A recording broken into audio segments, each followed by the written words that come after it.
Good morning, students. I hope so. You are happy and fine at your home, all of you. Today we will start chapter 3rd.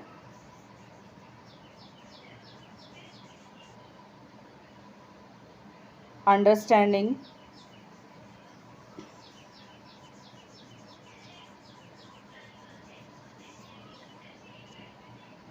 quadrilaterals.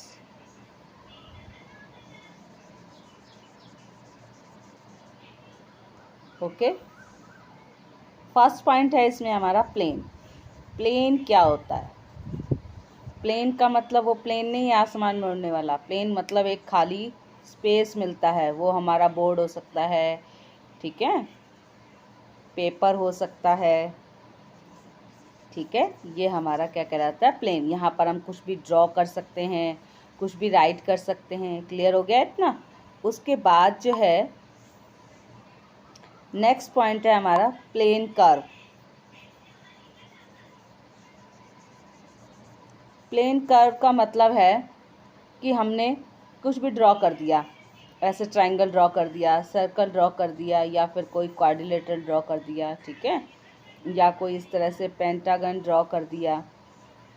Clear हो गया इतना? Next आता है हमारा simple curve.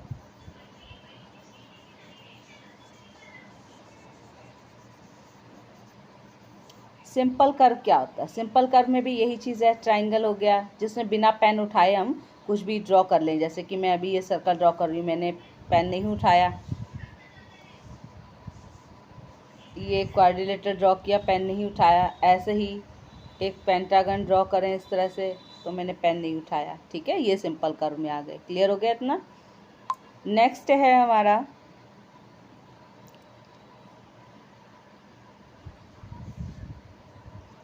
Simple closed curve.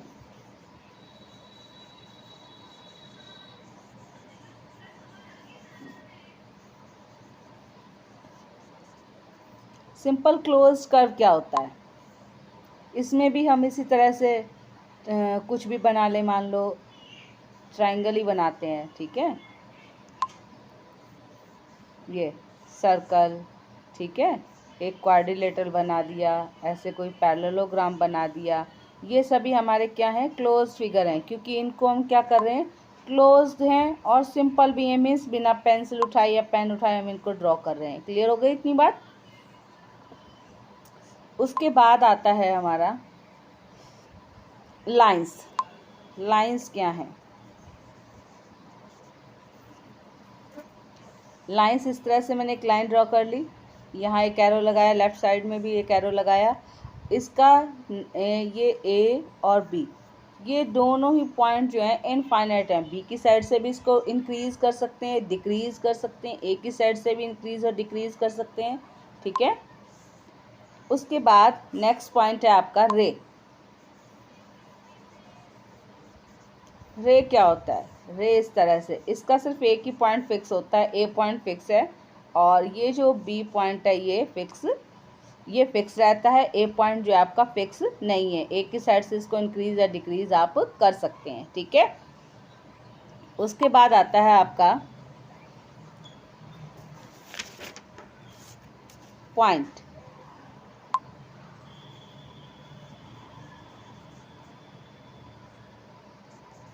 Point क्या होता है? Just pen या पेंसिल से इस तरह से पॉइंट्स लगा लिए, ये पॉइंट हो गए, ठीक है।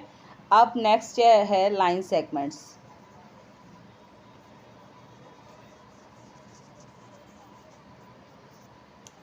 लाइन सेगमेंट्स क्या होते हैं? इस तरह से एक लाइन लगा ली, लाइन सेगमेंट हो गया। इसकी वैल्यू जो है फिक्स है, 5 सेंटीमीटर, 3 सेंटीमीटर, 4 सेंटीमीटर, कुछ भी हो सकती है। जैसे 3 सेंटीमीटर की ड्रॉ कर ली, ऐसे ही हमने 6 सेंटीमीटर की ड्रॉ कर ली, ठीक है। ये सभी हमारे लाइन सेगमेंट्स हैं, यानी कि इसके ए बी पॉइंट दोनों फिक्स हैं। ये सी डी बना लिया, सी डी पॉइंट फिक्स हो गए। इसका हमने ई एफ नेम दे दिया, ये भी फिक्स हो गए, ठीक है। क्लियर है? उसके बाद नेक्स्ट आएगा हमारा पॉलीगन्स।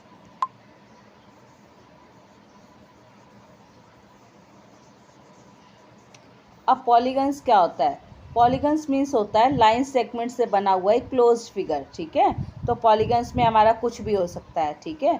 जैसे कि हमें ट्राइंगल ही ड्रॉ कर रहे हैं, या फिर अब इसमें सर्कल नहीं आएगा, क्वाड्रिलेटरल आ जाएगा इस तरह से, ठीक है, और या रेक्टेंगल आ जाएगा। ये तो हमारा स्क्वायर हो गया। और ऐसे कोई पैरेललोग्राम ड्रॉ कर सकते हो इस तरह से, इस तरह से, ठीक है, या फिर कोई ऐसे काइट्स बना सकते हो आप।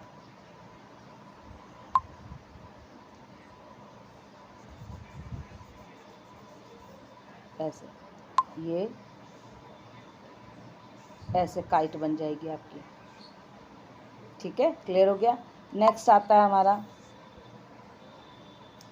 Polygons of many types.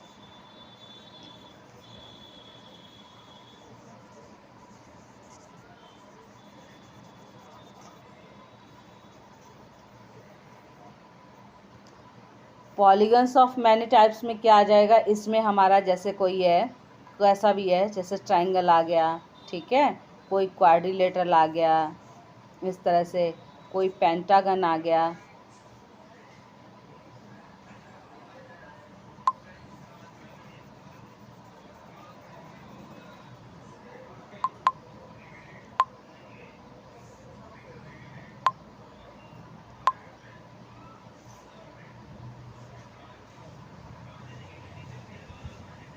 Clear है, ठीक है।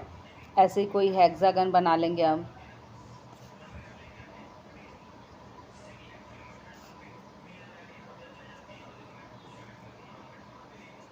ठीक है, इस तरह से, ये सब इसमें है।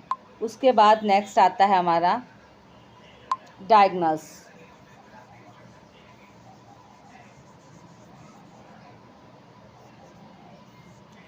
डायगोनल्स क्या होते हैं, हमारे नॉन कंसेक्यूटिव पॉइंट्स होते हैं। जैसे कोई क्वाड्रिलेटरल इस तरह से मैंने ड्रॉ किया हुआ है, ठीक है, इसके नॉन कंसेक्यूटिव पॉइंट्स, अब मैं इसका नेम दे देती हूँ A B C D।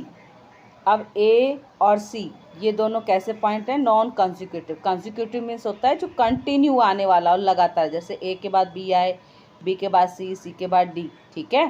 वैसे यह B का नॉन कंसेक्यूटिव पॉइंट जो है D है, तो ये एक स्ट्रेट लाइन आएगी इस तरह से,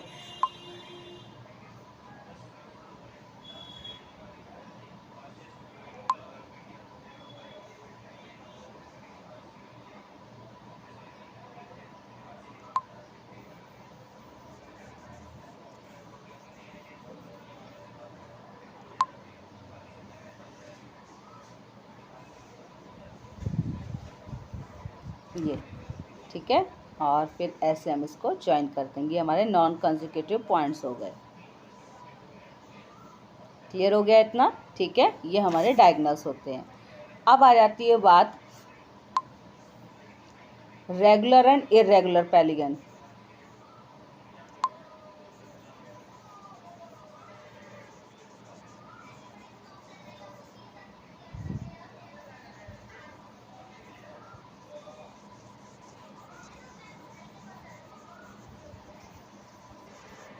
ठीक है, ये हो गए हमारे। अब रेगुलर पॉलीगन क्या होता है, रेगुलर पॉलीगन में जो होते हैं हमारे angle and all sides are equal in measurement.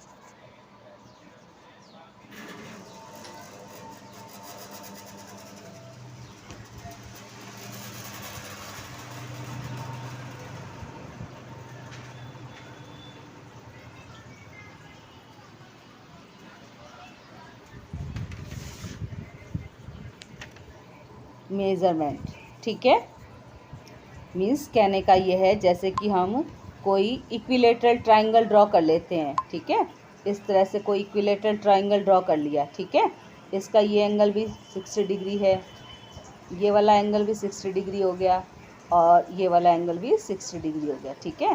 तो ABC यानी कि angle A equals to angle B equals to angle C equals to 60 degree, ठीक है।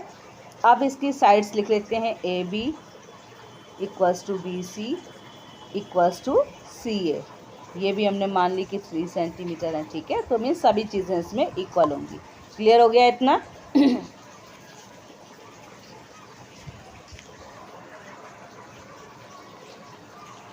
उसके बाद नेक्स्ट आता है हमारा सम ऑफ एक्सटीरियर एंगल्स, ठीक है।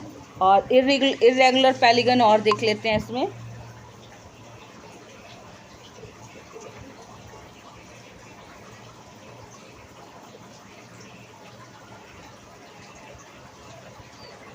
इरेगुलर पॉलीगन क्या होता है? इरेगुलर पॉलीगन में एंगल्स और साइड्स जो होते हैं हमारे वो इक्वल नहीं होते हैं।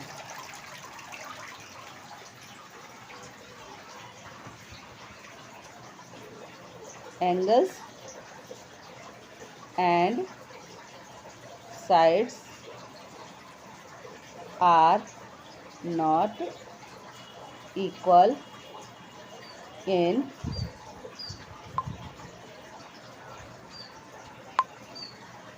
मेजरमेंट, ठीक है। उसके बाद जो है हमारा, अब इसमें आपसे कोई एग्जांपल भी पूछ लेता है तो इसके एग्जांपल में आप जो है ट्रेपीजियम दे सकते हो, क्वाड्रिलेटरल का ट्रेपीजियम, या ट्रायंगल का पूछता है तो scalene,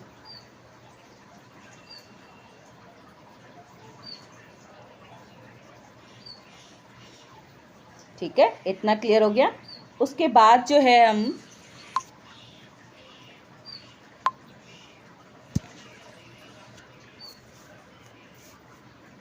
some of exterior angles की बात करते हैं। सम ऑफ एक्सटीरियर एंगल्स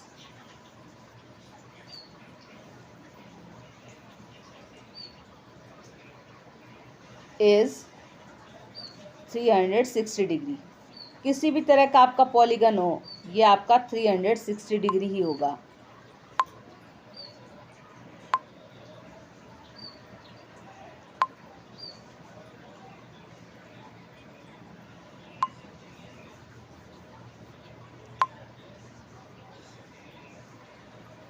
ठीक है, चाहे तो आपका कोई ट्रायंगल हो, चाहे फिर कोई क्वाड्रिलेटरल हो, चाहे फिर आपका कोई पेंटागन क्यों ना हो, ठीक है। क्लियर होगी इतनी बात? हेक्सागन हो, ऑक्टागन हो। उसके बाद आता है हमारा काइट। अब काइट क्या है? हमारा एक क्वाड्रिलेटरल है इस टाइप से,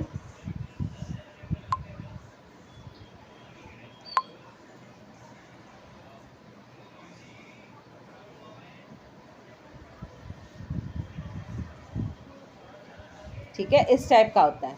इसके जो डायगोनल्स हैं वो इक्वल नहीं होते हैं। ये साइड मीन्स इसको नेम देते हैं ए बी सी डी। तो इसमें क्या है? A B equals to A D है and B C equals to C D है, ठीक है।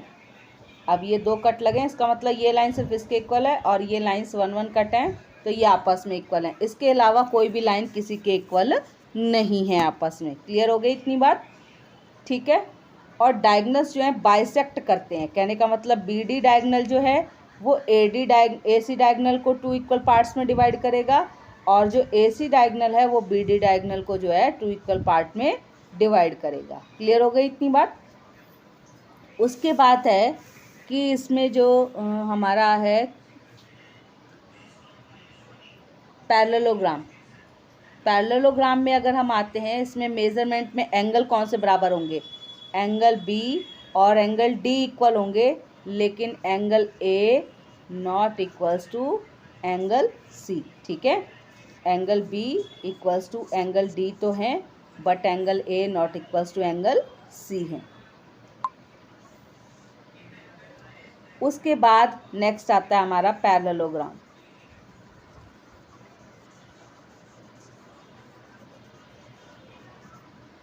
अब पैरेललोग्राम हमारा किस शेप में होता है?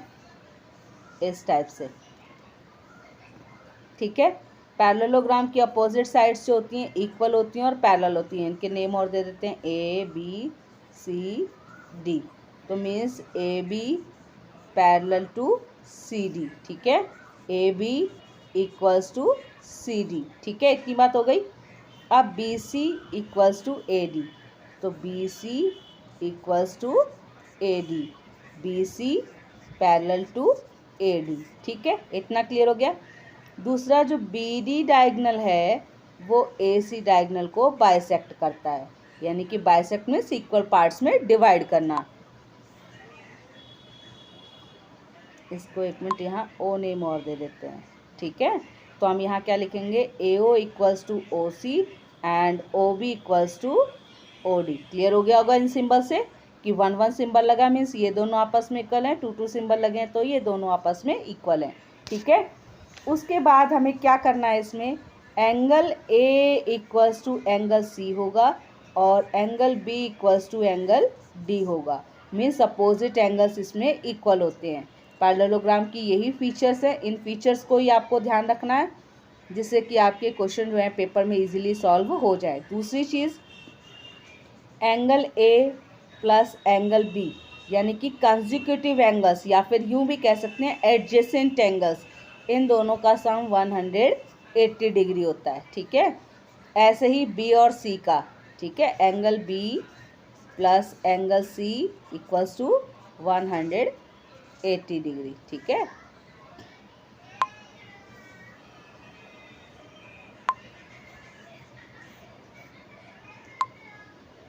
Angle B plus angle C equals to 180 degree और angle C plus angle D equals to 180 degree और angle D plus angle A 180 degree. ये सभी कैसे एंगल हैं, एडजेसेंट एंगल्स हैं।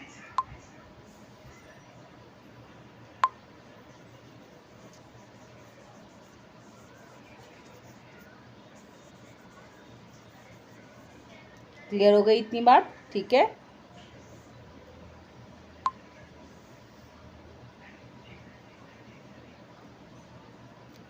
उसके बाद जो है अब हम आते हैं नेक्स्ट पॉइंट पे, रोम्बस और पैरेललोग्राम।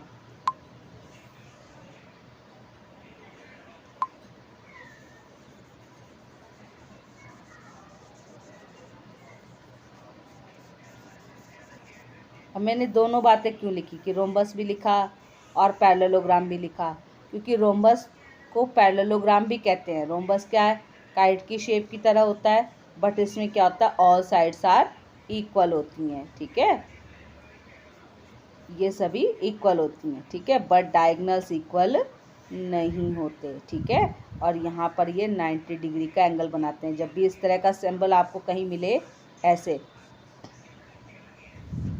इस तरह का, तब आपको तुरंत समझ जाना है कि ये किसका एंगल है, 90 डिग्री का एंगल है। वहाँ लिखा हो और चाहे नहीं लिखा हो, तो इसी तरह से जब हम ऐसे ड्रॉ कर लेंगे ये सारे ट्रायंगल्स आ जाएंगे हमारे पास, और ऐसे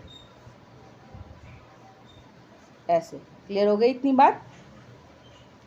ए बी सी डी, ठीक है, सारे इक्वल हैं और ये बीच में 90 डिग्री का एंगल बनाएंगे सभी, और सारे ही ये जो है ये इसके इक्वल होगा ये पार्ट। एक मिनट,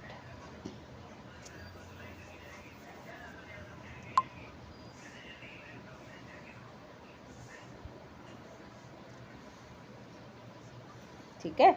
अब इसमें ये डायगोनल हमने ड्रॉ कर लिया, एक डायगोनल ये, यानी ये पार्ट इस पार्ट के इक्वल है और ये पार्ट इस पार्ट के इक्वल होगा। समझ में आ गया। उसके बाद नेक्स्ट है हमारा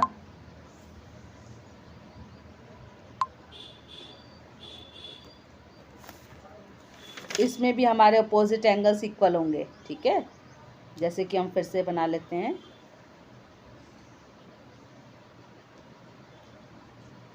ए बी सी डी। ठीक है, तो एंगल ए इसमें जो है हमारे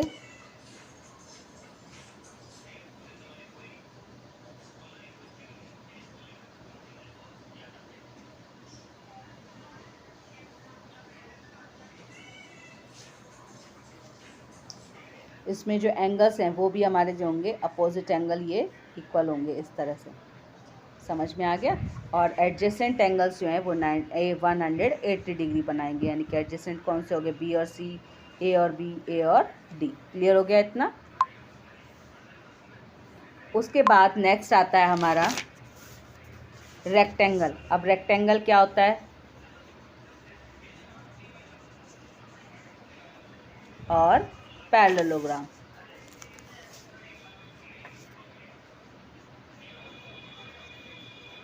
ठीक है, रेक्टेंगल हमारा किस शेप में होता है, इस तरह से।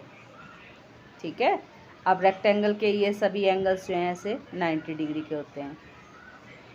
ठीक है, उसके बाद डायगोनल्स इक्वल होते हैं इसके। क्लियर हो गई इतनी बात। और ये भी इसी तरह से, ये चारों आपस में इक्वल होते हैं। ठीक है, कोई भी ऐसा नहीं कि ये इतना इसके इक्वल है, ये इसके इक्वल है। ये दोनों डायगोनल्स जो हैं एक दूसरे को इक्वल पार्ट्स में डिवाइड करते हैं। क्लियर हो गया। अच्छा, उसके बाद आता है हमारा रेक्टेंगल्स के जो हैं, ये वाली साइड इस साइड के इक्वल होती है और ये साइड इस साइड के इक्वल होती है। कहने का मतलब ए बी सी डी। ठीक है, ए बी डी सी के इक्वल है और बी सी ए डी के इक्वल है। क्लियर हो गया इतना हमें।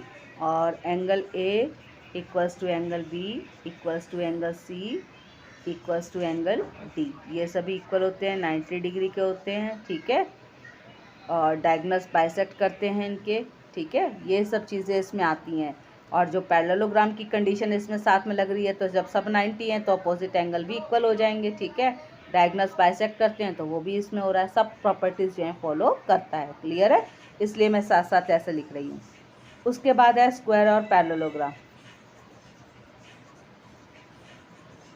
क्योंकि ये भी एक पैरेललोग्राम होता है।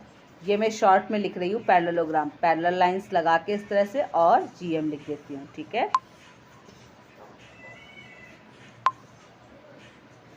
अब इसमें जैसे स्क्वायर बनाएंगे ऐसे,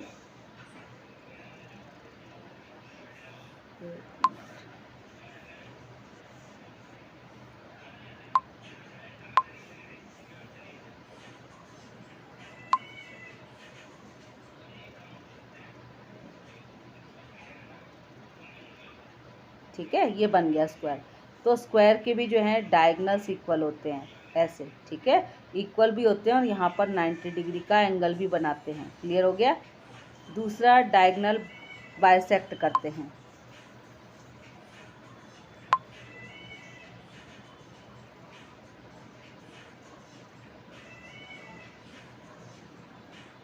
ठीक है, बाइसेक्ट करते हैं मतलब ये चारों पार्ट्स आपस में इक्वल होते हैं, क्योंकि इसके डायगोनल्स इक्वल होते हैं।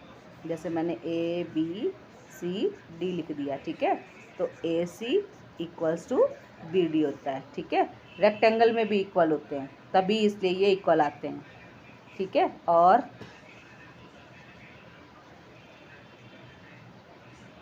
ऑल साइड्स इसकी इक्वल होती हैं। क्लियर हो गया। ठीक है, और अपोजिट एंगल की बात की जाए तो वो भी इक्वल आएंगे, क्योंकि ऑल एंगल्स आर 90 डिग्री। तो सारी प्रॉपर्टीज़ जो हैं ये ट्रेपीजियम उसकी पैरेललोग्राम की फॉलो कर रहा है। ठीक है, उसके बाद जो है हमारा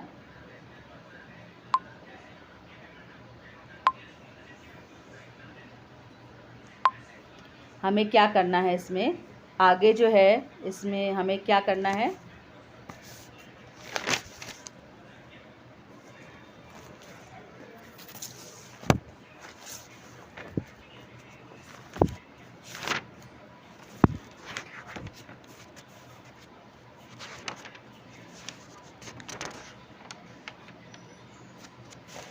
अब हमारी एक्सरसाइज स्टार्ट होती है इसमें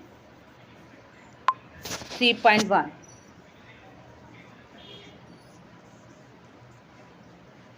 एक्सरसाइज 3.1 में क्या है, अंडरस्टैंडिंग क्वाड्रिलेटरल्स के अंदर फर्स्ट क्वेश्चन जो है हमारा, given here are some figures. तो सम फिगर्स हैं।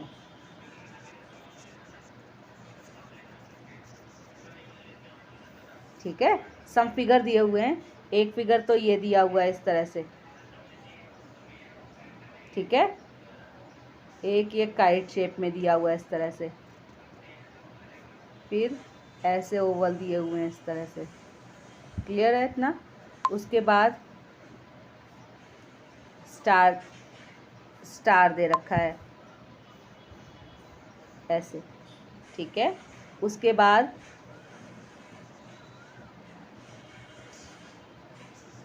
ये फिगर है, ठीक है, और एक इस तरह से बना हुआ है।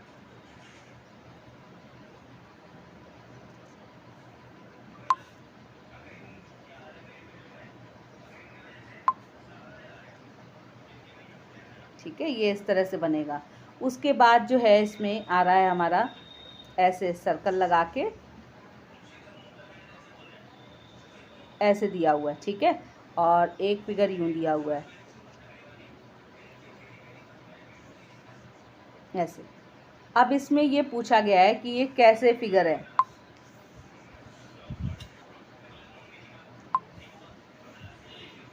कनकेव हैं, कन्वेक्स हैं, या फिर सिंपल हैं, या सिंपल क्लोज्ड कर्व हैं।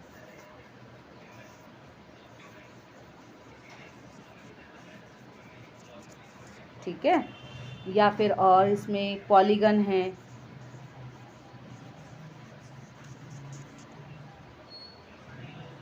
ये सब चीज़ें पूछी हैं। इन सब बेसिस पे आपको इन फिगर्स को क्लासीफाई करना है।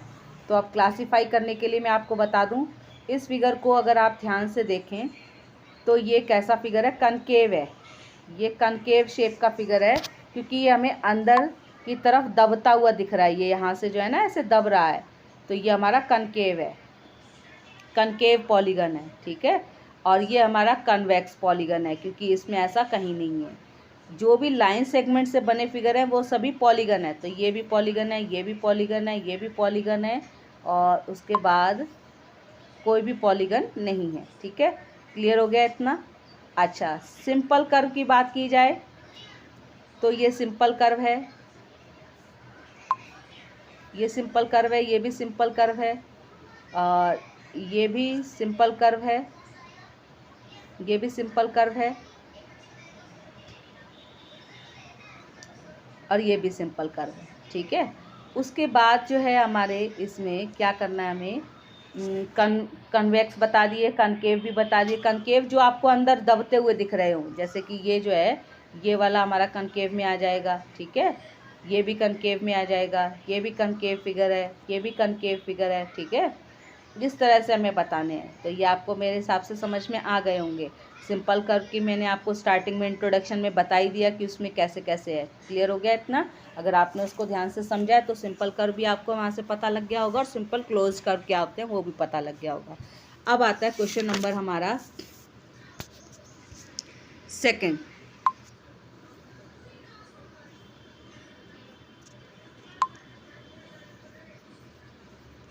क्वेश्चन सेकंड में क्या कह रहा है, how many diagonals does each of the following have, convex, quadrilateral, regular, hexagon. तो ये आप जब बनाओगे, जैसे क्वाड्रिलेटरल है, ऐसे जो है इसका सोल्यूशन हम कर लेते हैं। जैसे ये कोई क्वाड्रिलेटरल हमने ड्रॉ किया, तो इसमें कितने डायगोनल्स ड्रॉ हो सकते हैं ये बताना हमें। तो एक डायगोनल ये आ गया हमारे पास, वन डायगोनल, सेकंड डायगोनल ये आ गया, तो मीन्स दो ही डायगोनल। जब आप फिगर ड्रॉ करोगे तो आपको अपने आप पता लग जाएगा कि कितने डायगोनल्स ड्रॉ होंगे। तो ए बी सी डी, तो A B equals to C D, और हम यहाँ लिख देंगे टू डायगोनल्स।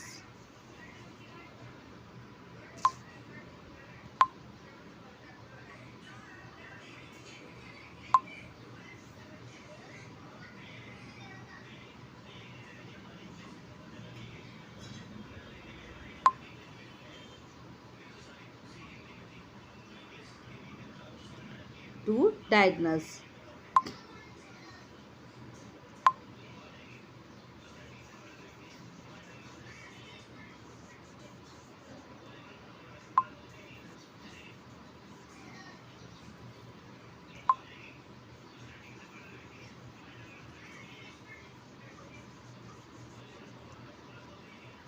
क्लियर हो गया इतना। ठीक है, इस तरह से आप कोई भी क्वेश्चन इसमें क्लियर कर सकते हो। उसके बाद आता है question number third. Question number third में है, क्वेश्चन आपकी बुक में सारे दिए होंगे। ठीक है, वहाँ से देखकर आप जो है इसको सबको कर सकते हो। What is the sum of the measure of the angles of a convex quadrilateral.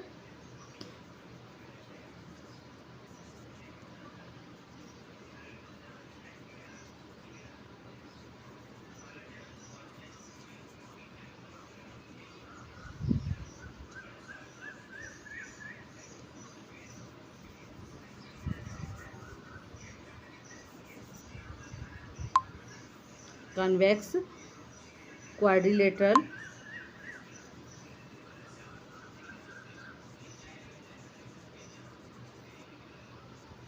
ठीक है, क्वाड्रिलेटरल दिया हुआ है इसमें, और फिर वो कह रहा है will this property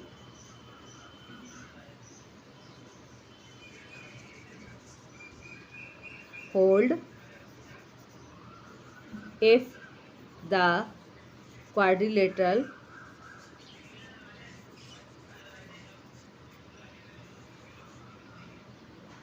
is not convex। ये हमें बताना है इसमें, क्योंकि अब इसमें वो कह रहा है what is the sum of the measure of the angles of a convex quadrilateral. अब कन्वेक्स क्वाड्रिलेटरल के सम ऑफ एंगल्स कितना होता है, 360 डिग्री होता है। अब कह रहा है will this property hold if the quadrilateral is not convex. जब कन्वेक्स नहीं होगा तो क्या होल्ड करेगी। अभी हमने फर्स्ट क्वेश्चन में यही सब चीज़ें तो की हैं, जब अंदर दबा हुआ होगा तो वहाँ पर होंगी नहीं। जैसे कि हम अभी यहाँ पे देखते हैं, जैसे कि ऊपर अभी हमने फिगर्स ड्रॉ किए थे, ये क्या यहाँ पे फुलफिल होगी, नहीं होगी ना। इसलिए वो कह रहा है कि कनकेव फिगर है, तब क्या ऐसा हो पाएगा, यहाँ हो पाएगा, नहीं हो पाएगा। ठीक है, इसलिए वो कह रहा है।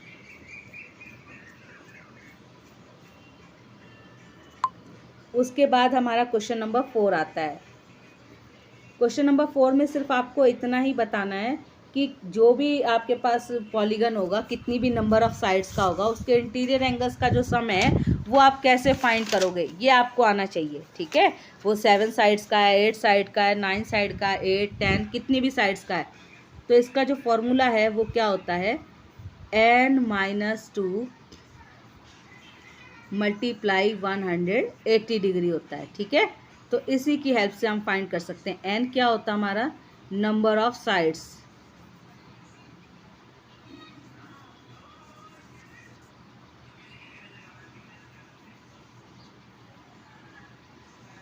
of the given polygon।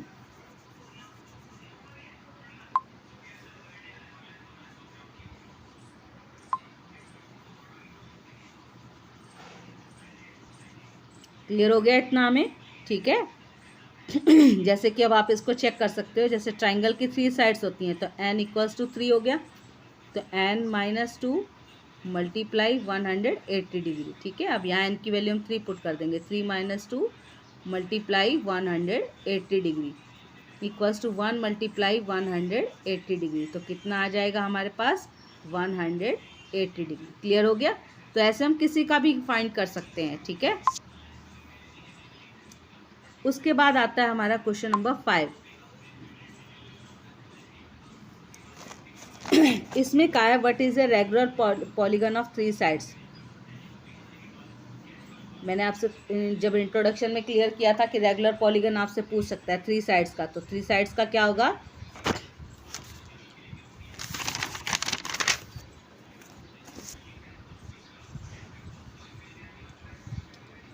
Regular polygon.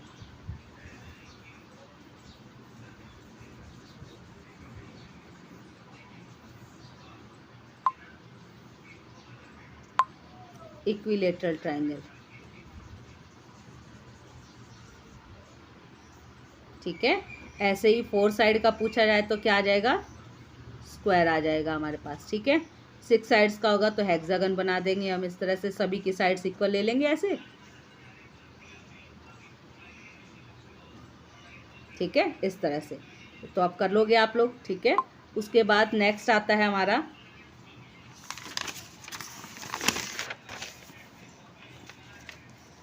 Sixth question.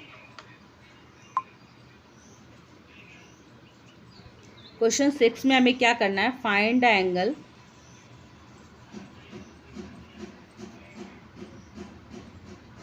Angle measure x in the following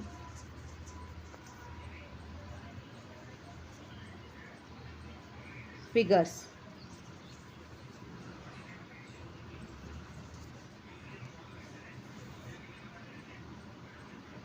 ठीक है,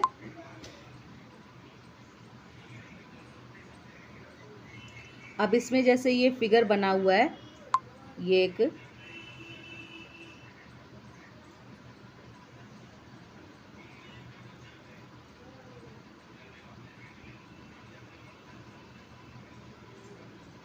इस तरह से, ठीक है। ये एंगल दिया हुआ है हमें 130 डिग्री, ये हमें एंगल दिया हुआ 120, ठीक है। और ये दिया हुआ एक्स, और ये दे रखा है 50, ठीक है।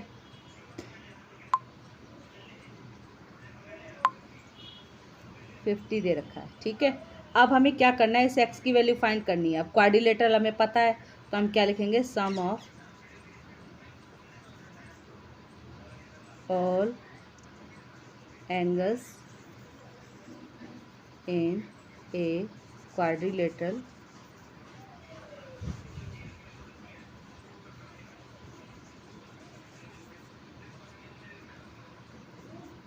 इक्वल्स टू 360 डिग्री, ठीक है। तो हम यहाँ पर 130 degree plus 120 degree plus x plus 50 ये कर लेंगे हम, ठीक है। अब इन सब का सम कितना आना चाहिए, 360 डिग्री। क्लियर है इतनी बात। उसके बाद अब हम इन सबको ऐड करेंगे, 0 प्लस 0 प्लस 0 कितना आ जाएगा, 0 आएगा, ठीक है। 5 प्लस 2 7, 7 प्लस 3 10, 1 कैरी, 1 और 1 2, 2 और 1 3, 300 आ गया plus x equals to 360 degree, ठीक है। तो x equals to 360 degree minus 300, तो x की वैल्यू कितनी आ गई, 60 डिग्री। क्लियर हो गया। इस तरह से हमें फाइंड करने हैं क्वेश्चंस। अब मेरे हिसाब से इसके सारे क्वेश्चन आप कर सकते हैं। डी पार्ट और देख सकते हैं इसमें। डी पार्ट में हमें क्या दिया, ऑल साइड्स इक्वल दी हुई हैं। इस तरह से कोई फिगर बना है, ये हमारा पेंटागन ही दिया हुआ है। ऐसे मैं आपको समझा देती हूँ कैसे करना है।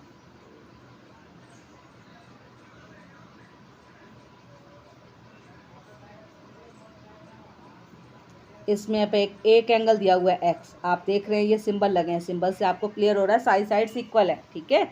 तो मीन्स एंगल एक्स ये है, तो ये भी एक्स होगा, ये भी एक्स होगा, ये भी एक्स होगा, ये भी एक्स होगा।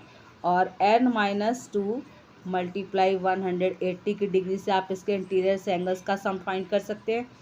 तो वहीं आप x plus x plus x plus x plus x equals to करके, वैसे 540 डिग्री होता है, मैं आपको बता देती हूँ, ठीक है।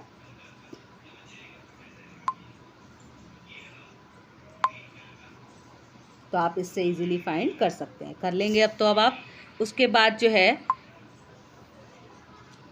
सी पार्ट को देखिए। सी पार्ट में क्या है, सी पार्ट में आपका इस तरह से काइट का एक फिगर बना हुआ है, ऐसे ऐसे।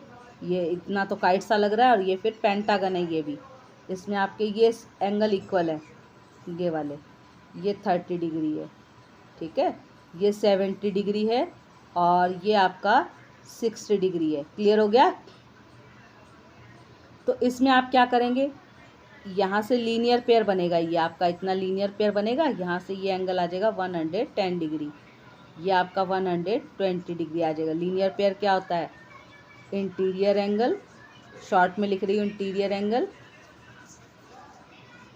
Plus exterior angle equals to 180 degree. तो एक आपको निकाल के बता देती हूँ मैं, 70 डिग्री ये आपका एक्सटीरियर एंगल है, और इंटीरियर एंगल आपको फाइंड करना है।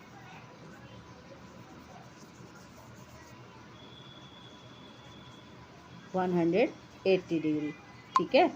तो अब आप क्या करेंगे, 180 डिग्री माइनस 70 डिग्री कर देंगे, तो कितना आ जाएगा, 110 डिग्री। इसी तरह से आप सारे एंगल 1 बाय 1 फाइंड कर लेंगे।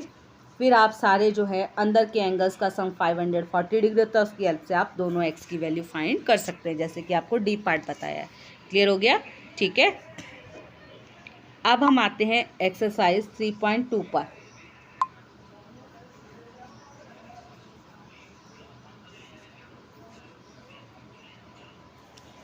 एक्सरसाइज 3.2 में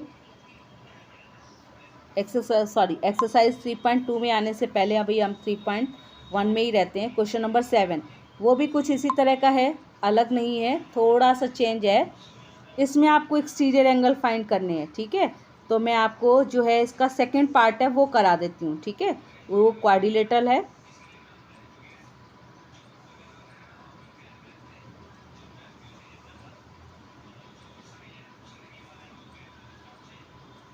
ऐसे, ठीक है। अब यहाँ z है, यहाँ y है, और ये 120 है, ये 80 डिग्री है, ठीक है।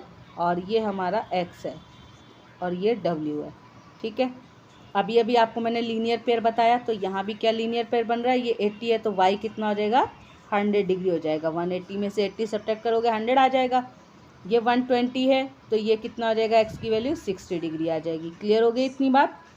अब w और z के लिए तो कुछ दिया ही नहीं हुआ, क्या करते हैं तब, कैसे आएगा w और z, ये भी तो लीनियर पेयर बनाएंगे इस तरह से, और ये भी यहाँ पर लीनियर पेयर बनाएंगे। तो मैंने आपको एक चीज़ बताई थी कि एडजेसेंट एंगल्स का सम 180 डिग्री होता है। जैसे इसका नेम दे दें ABCD, ठीक है। तो एंगल A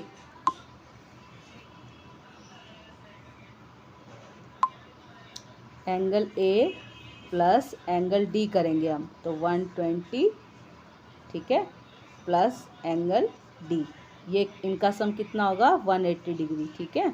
अब जब 180 होगा तो एंगल D की वैल्यू कितनी आ जाएगी, 180 माइनस 120, 60 डिग्री, ठीक है। अब जब इसकी वैल्यू यहाँ 60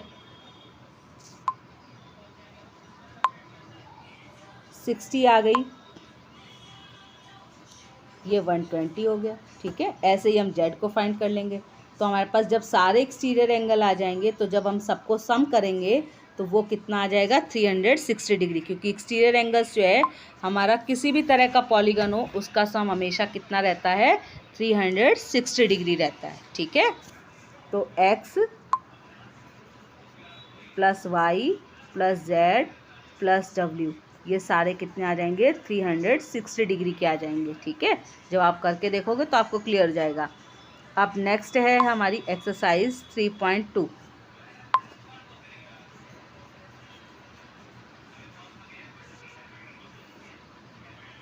इसमें आता है हमारा क्वेश्चन 1 जो है वो भी हमारा इसी तरह से है एक्सरसाइज 3.2 का। जैसे कि इसमें फर्स्ट क्वेश्चन में या फोर्थ वाला बी पार्ट करके दिखा देती हूँ इसका। ये है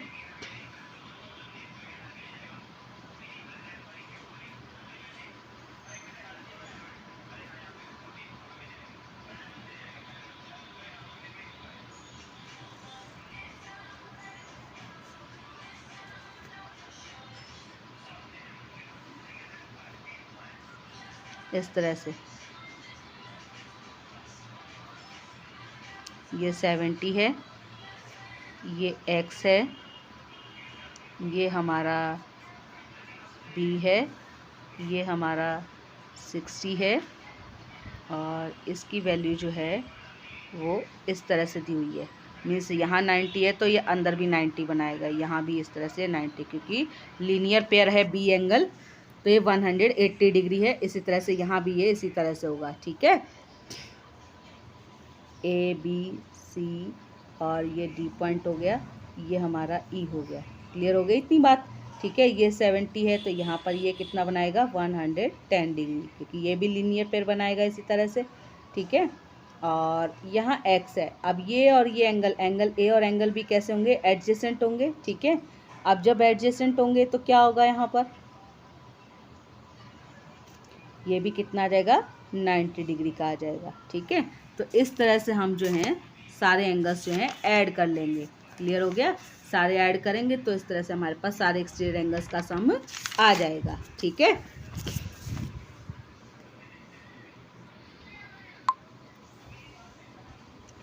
इसका जो है ए पार्ट भी इसी तरह से है, बी पार्ट, ठीक है। उसके बाद आता है क्वेश्चन नंबर 2। क्वेश्चन नंबर 2 में हमें क्या कह रहा है,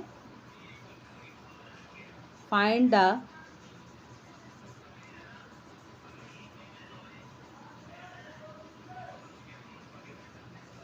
of each exterior angle of a regular polygon.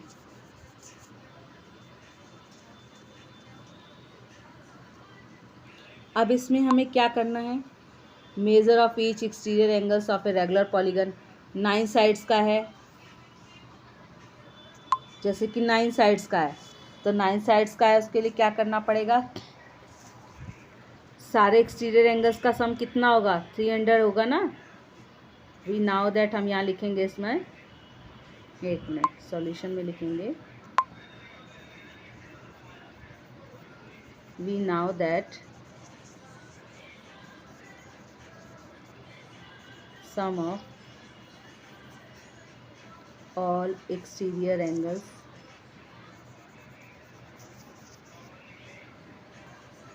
(360°). ठीक है, तो यहाँ पर हर एक एक्सटीरियर एंगल फाइंड करने के लिए क्या करना पड़ेगा, सम ऑफ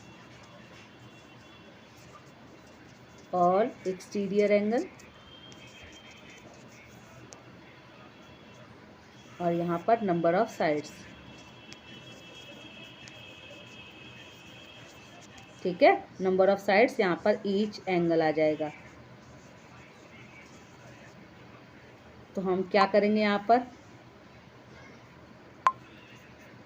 360° अपॉन 9, 9 1 जा 9, 9 4 जा 36, कितना आ गया 40°। तो इस तरह से जो है हम सारे एंगल फाइंड कर लेंगे। ठीक है, अगर 9 साइड्स का पॉलीगन है, मान लो 15 साइड का है, तो कैसे करेंगे, 360° अपॉन 15 कर देंगे।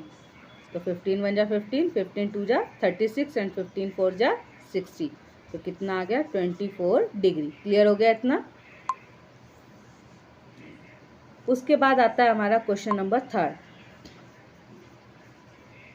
क्वेश्चन नंबर 3 में क्या कह रहा है, how many sides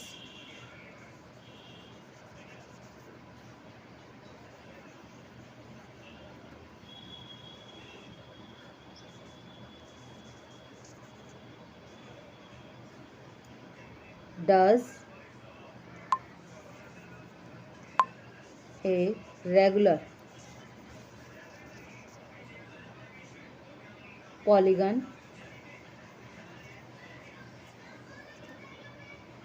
have if the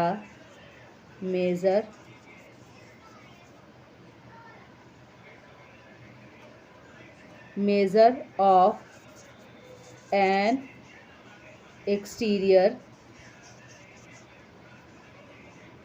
angle is 24°।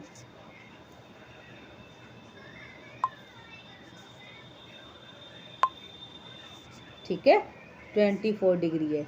तो इसको हमें कैसे करना है, अब इसमें क्या दिया है, how many sides does a regular polygon have if the measure of N exterior angle is 24°। अब एक्सटीरियर एंगल गिवन है, अब हमें ये फाइंड करना है कि वो कितनी नंबर ऑफ साइड्स का पॉलीगन है जिसकी वैल्यू 24° आ रही है। ठीक है ना, तो इसके लिए हमें क्या करना पड़ेगा, यहाँ पर वही सेम फॉर्मूला यहाँ पर लिखेंगे, each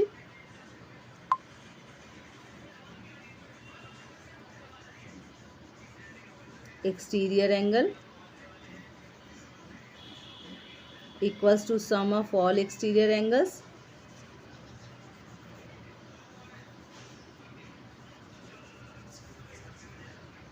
upon number of sides। ठीक है, ये हमें दिया हुआ है, तो उसी तरह से हम लिख लेंगे। अब ईच एंगल तो हमें गिवन है, कितना गिवन है 24, ये हमें 360° पहले से मालूम होता है। नंबर ऑफ साइड्स हम n लिख लेते हैं, हमें मालूम ही नहीं है, यहाँ अपॉन में 1 लिख लेते हैं, तो n की वैल्यू आ जाएगी। अब क्रॉस मल्टीप्लाई करेंगे इस तरह से, तो 24n इक्वल्स टू 360° मल्टीप्लाई 1, तो कितना आ जाएगा, n जैसे हम इक्वेशन सॉल्व करते हैं वैसे ही आ जाएगा, n इक्वल्स टू 360° अपॉन 24 से जब हम इसको डिवाइड करेंगे तो 15 आ जाएगा। तो n कितना है हमारा 15 साइड्स का जो है ये कोई पॉलीगन दिया हुआ है हमें। ठीक है, उसके बाद क्वेश्चन नंबर हमारा आता है 4। क्वेश्चन नंबर 4 में क्या कहा हुआ है, how many sides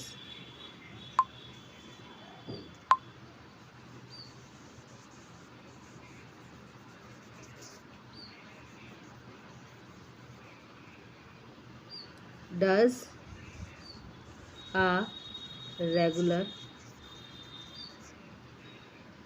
polygon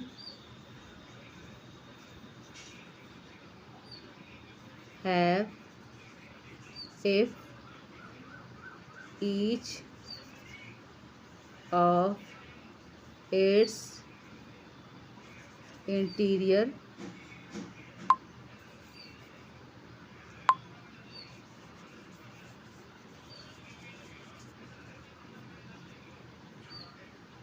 angle is 165 degree. Clear है इतना? अब क्या कह रहा है, how many sides does a regular polygon, ठीक है, किसी रेगुलर पॉलीगन की कितनी साइड्स होंगी if each of its interior angle कितना हो 165 डिग्री। तो हमें क्या करना है, इसमें हमें वही तरीका लगाना है कि नंबर ऑफ साइड्स वाला और ईच वो करके उस तरह से, तब हम फाइंड करेंगे इसमें। अब इसमें वहाँ पर हम करते थे सम ऑफ एक्सटीरियर एंगल, यहाँ पे क्या करेंगे, सम ऑफ इंटीरियर एंगल्स। यहाँ लिखेंगे each interior angle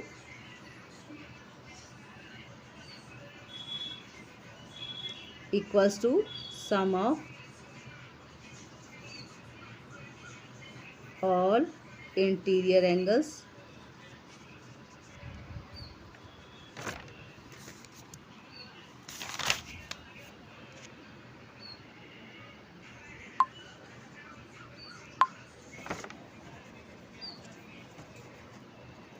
upon number of sides.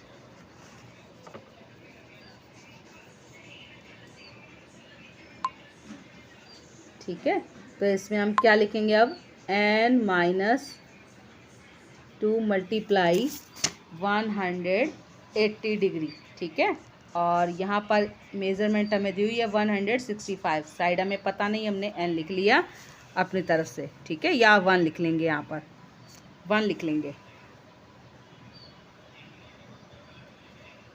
Sorry यहाँ इसके नीचे नहीं n आएगा, n हमारा जो आएगा इसके नीचे आएगा, क्योंकि यही तो लिख रहे थे हम n। ठीक है, अब हम क्या करेंगे, वही क्रॉस मल्टीप्लाई यहाँ 1 लिख लेंगे। ठीक है, यहाँ इसका इससे n का मल्टीप्लाई 165 से, आवाज़ कम कर, तो यहाँ पे 1 का मल्टीप्लाई इससे करेंगे। ठीक है, 1 से, तो क्या आएगा, 1 से जब करेंगे तो हमारे पास आ जाएगा n-2 मल्टीप्लाई 180 डिग्री। ठीक है, और 165 मल्टीप्लाई n। क्लियर हो गया, इतना आ गया हमारे पास। उसके बाद जो है हम क्या लिखेंगे यहाँ पर, अब 180 का मल्टीप्लाई 1/1 n से भी करेंगे और 2 से भी करेंगे, तो 180 मल्टीप्लाई n माइनस 2 मल्टीप्लाई 180। ठीक है, इक्वल्स टू 165 n। क्लियर है, यहाँ पे आएगा 180 n माइनस 360 डिग्री, 165 n। ठीक है, अब क्या करना है, जैसे हम इक्वेशन सॉल्व करते थे, वेरिएबल है अभी हमारा, यहाँ पर एक साइड में लेकर आएंगे इसको, 180 n minus 165 n equals to, अब ये माइनस का 360 डिग्री है, इसका ट्रांसपोजिंग होगा तो ये इधर आके क्या हो जाएगा, पॉजिटिव हो जाएगा। ठीक है, तो अब हमारे पास क्या आने वाला है, यहाँ पर n तो आएगा ही आएगा, n हम लिख लेते हैं। ठीक है, 0 है, 0 8 से कैरी ले लेगा, 10 हो जाएगा, 10 में से 5 जाएगा 5। ठीक है, ये 7 हो गया, 7 में से 6 गया 1।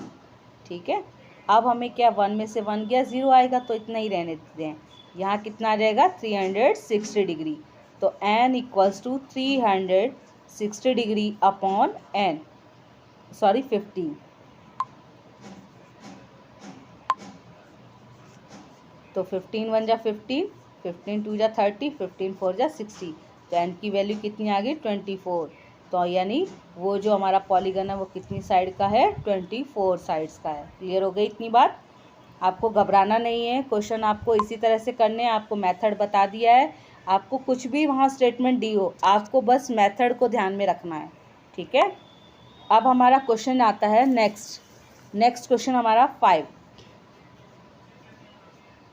क्वेश्चन नंबर 5 में क्या रहा है, is it possible to have a regular polygon. लिख लेते हैं, is it possible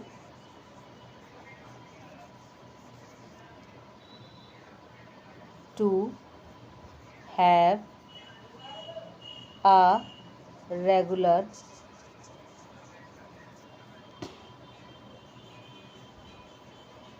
polygon with measure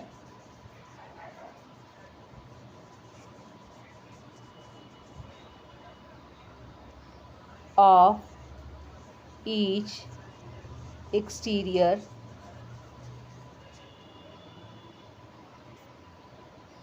angle as 22 degree. ठीक है, अब इसमें क्या स्टेटमेंट है फिर से पढ़ लेते हैं। इज इट पॉसिबल, क्या यह संभव है, to have a regular polygon, एक रेगुलर पॉलीगन के लिए क्या, with measure of each exterior angle as 22 degree, कि उसका ईच एक्सटीरियर एंगल क्या हो, 22 डिग्री का हो। तो देखते हैं, ये क्वेश्चन भी वैसे उसी तरह से है, आप यहाँ पर जैसे लिख सकते हो, यहाँ पर वही तरीका करने का। क्या लिखेंगे, जैसे ईच एक्सटीरियर एंगल, ठीक है, ईच एक्सटीरियर एंगल लिख लोगे। फिर यहाँ क्या लिखोगे, sum of all exterior angles upon number of sides.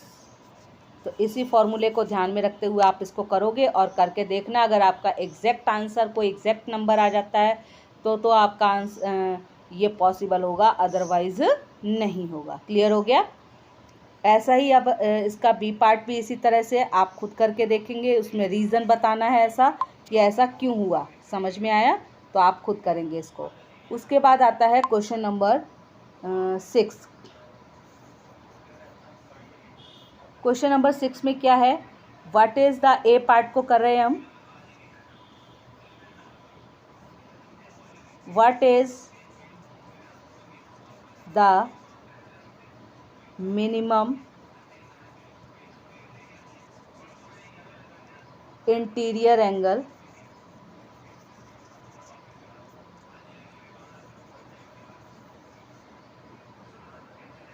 Possible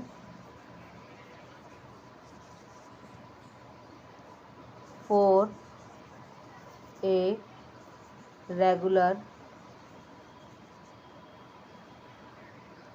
polygon.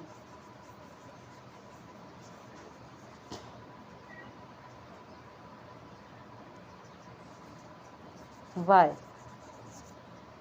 ठीक है, इसमें भी हमें रीज़न बताना है। तो ये भी उसी तरह से होगा, उसी तरह का क्वेश्चन है, ठीक है।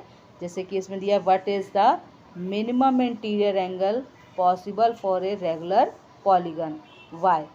अब रेगुलर पॉलीगन है तो आपको पता है कि सारे एंगल्स इक्वल होंगे, सारी साइड्स इक्वल होंगी, तो वही आपको मेथड लगा के और फिर इसको सॉल्व करना और फिर इसका रीज़न देना है, ठीक है।